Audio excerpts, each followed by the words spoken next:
Hi, and welcome to Game and Read. It is our finally episode of the Chronicles of Narnia, Wrath of the White Witch. It has been a long time coming. We thought we were going to do this in a month. In the entire month of March. We were like, okay, we'll just do one a week and it'll be no problem. And then it stretched through March. Took 2 months. And through April. And now we're in the first week of May and we're getting it done finally. Yay. So we're both very much ready to get on to a new game and new books. So yeah, we're ready to close it all up.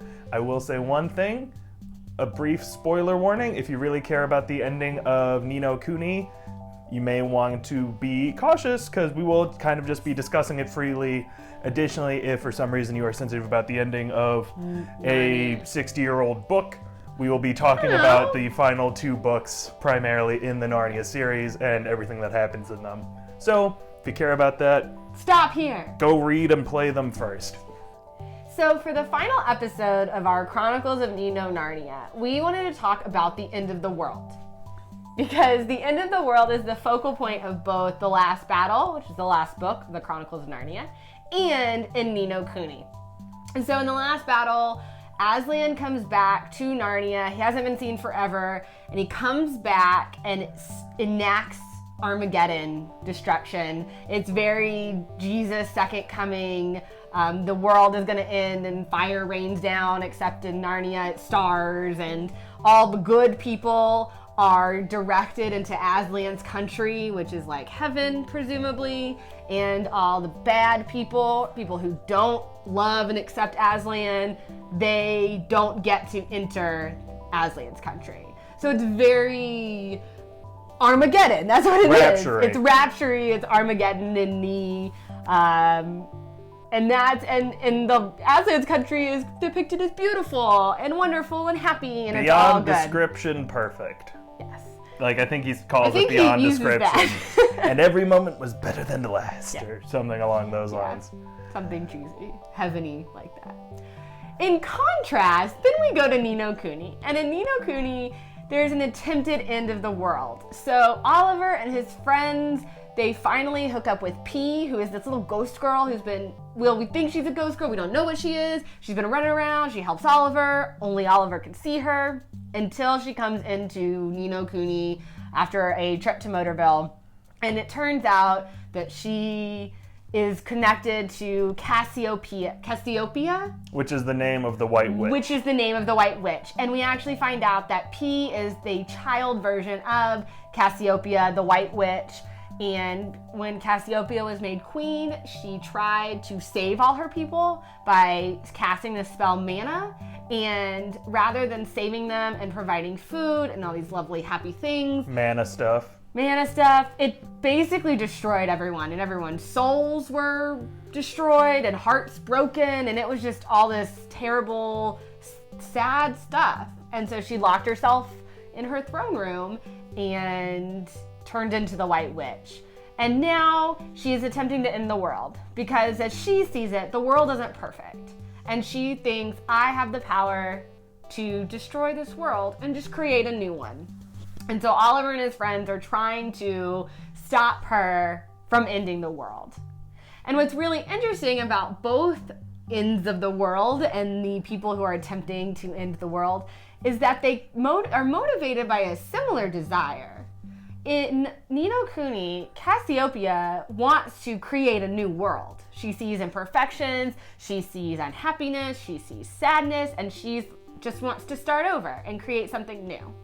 And in the Chronicles of Narnia, if we're going in the Christian direction, which it clearly is, Armageddon is the destruction, and then Aslan's country is kind of this created a new, beautiful creation. The afterlife. The afterlife, coming from, totally separate from, this destroyed world over here. So both the villain of Cassiopeia and the hero of Aslan are both really motivated to create after destruction. Yeah, just one is seen as good and one is seen as evil. Presumably, I guess, because Aslan is a god figure and promises people like eternal happiness so long as you believe in him.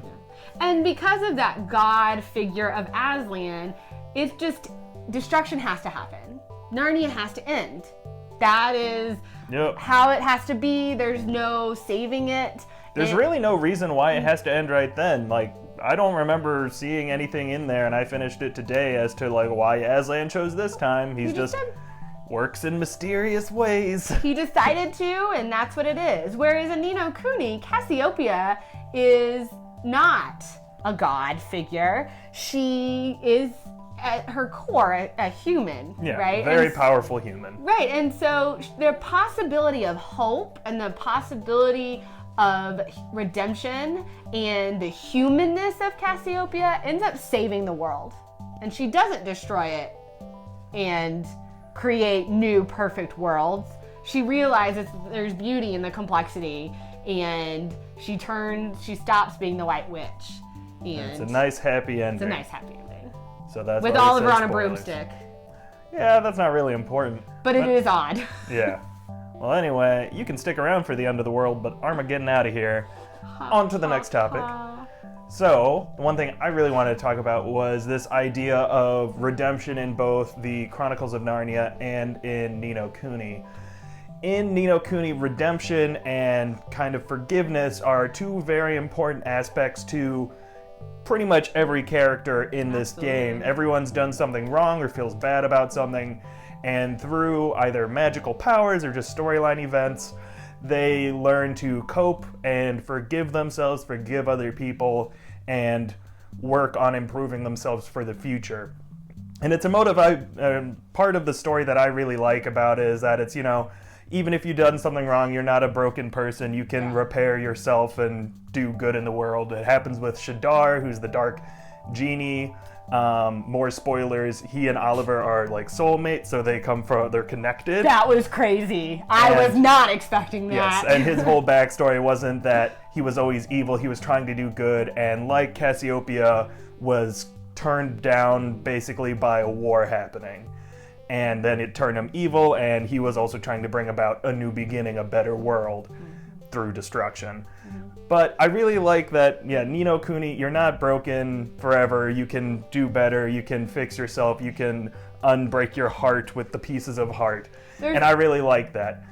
Contrasting that with the Chronicles of Narnia, since it is very much based in C.S. Lewis's interpretation of the Christian faith, he is very, you're good or bad, and you are judged by Aslan. So if you are good and Aslan accepts you and you accept him, you can move with him into Aslan's country, heaven, whatever you want to call it. However, if you are one of those people who do not believe, you are judged wrong. You are not allowed in. I believe it mentions that the talking animals were just turned into normal animals if they rejected Aslan, and they were not allowed into Aslan's country. And while that may be a major tenet of C.S. Lewis's faith, it is not a part that I personally agree with, and I found it bothersome at times that he was very forceful about these people were good, these people were bad, without a lot of gray area. There were in this scene where that's happening, I mean, there's this big doorway, and the beast or person looks at Aslan. That's the judgment. If they look on him with love, they get to go to heaven. If they look on him with hatred or fear or anger, but I think you're supposed to fear him a little, like God-fearing. Well, yeah, I guess it's a different kind of fear. But if there's any sort of negative feeling that you communicate through your face, when you look at Aslan, you get sent out of there. It's a very absolute, quick judgment. And so were Aslan actually Christ and I were a full believing Christian of that particular variety, I would probably see this as not that bad. However, if I see him as a character who is not actually infallible, I don't like that aspect of it. So they're two very different things, and I gave my little bit of 2 cents there, but I really prefer how Ni no Kuni approaches this forgiveness and fixing yourself and trying to do better for yourself and for humanity, rather than the kind of, you're in heaven or you're not in heaven, and that's the whole point of it. And overall, I think that theme of the forgiveness, the redemption, the temporary brokenness is part of why I enjoyed this game so much. Looking back at the whole long 35 hours that I put into the game, I really enjoyed every minute of it. I was sitting there thinking, was there a part that I was especially frustrated with or angry about, and I couldn't think of anything. It was a really lovely game. The animation is beautiful. The characters are really well-rounded and interesting, and there are so many elements and themes and aspects that just enrich the story. I mean, even the comments of the people you just interact with, flavor text. The flavor text even adds this extra layer. The story was compelling and had a lot more depth than I expected it to. And so overall, I really love this game. I think it is a really, like I said, beautiful game, and it approaches these topics of emotions and judgment and forgiveness, redemption, hope.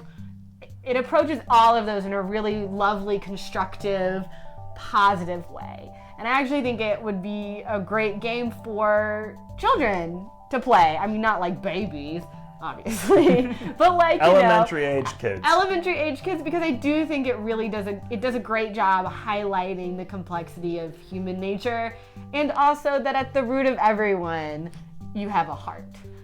But there's also little monsters you train. Oh my gosh, I want those in real life. Those were adorable. So, I'm really excited for the second Ni no Kuni. Hopefully coming out sometime this year. Coming out sometime eventually.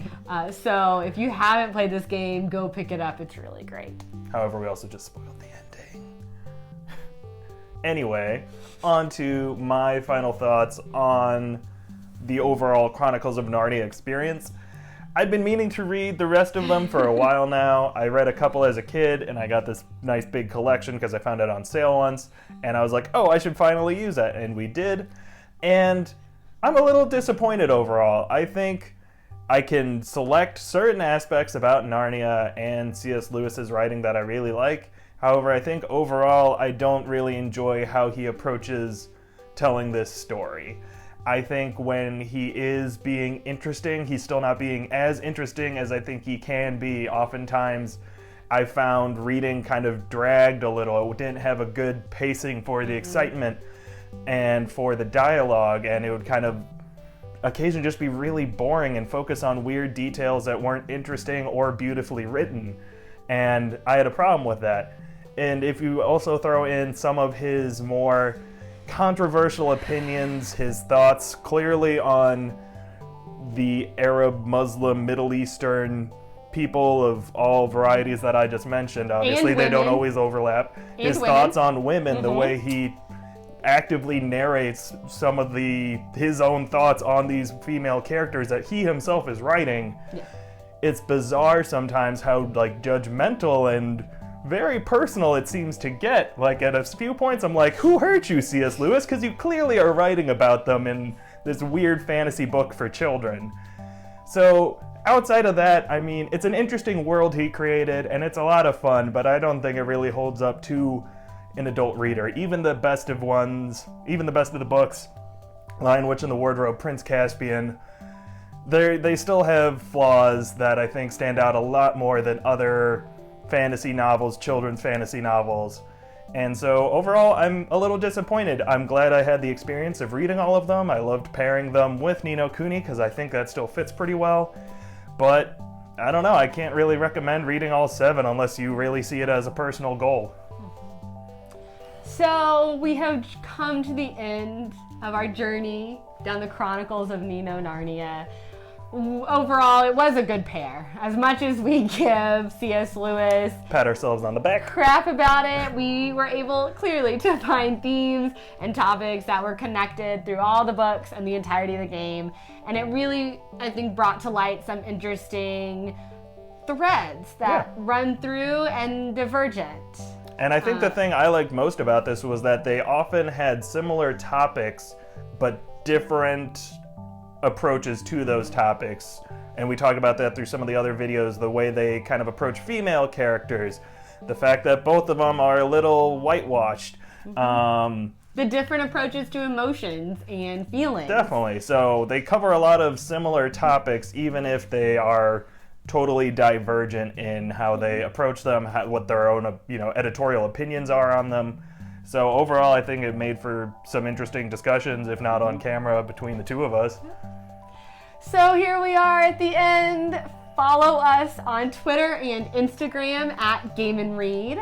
You can also find all of our past Ni no Narnia videos and all of our other videos and content at gameandread.com.